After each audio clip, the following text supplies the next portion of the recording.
السلام عليكم ورحمة الله وبركاته. صديقي البائس، كيف حالك؟ هل تخلى عنك الجميع صديقي؟ هل تشعر بالاختناق؟ هل ترى كل الأبواب مغلقة؟ هل تشعر بالاضطهاد وقلة الحيلة؟ هل تجد نفسك تحاول بلا جدوى؟ لا أحد يهتم لأمرك، لا أحد يسمعك. هل خذلتك اختياراتك؟ هل تستمر في السعي دون أن ترى أي احتمالية للوصول؟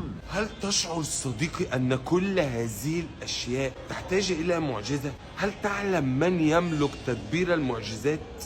الله أكبر الله أكبر أشهد أن لا إله إلا الله. ولقد نعلم أنك يضيق صدرك بما يقولون فسبح بحمد ربك وكن من الساجدين واعبد ربك حتى يأتيك اليقين.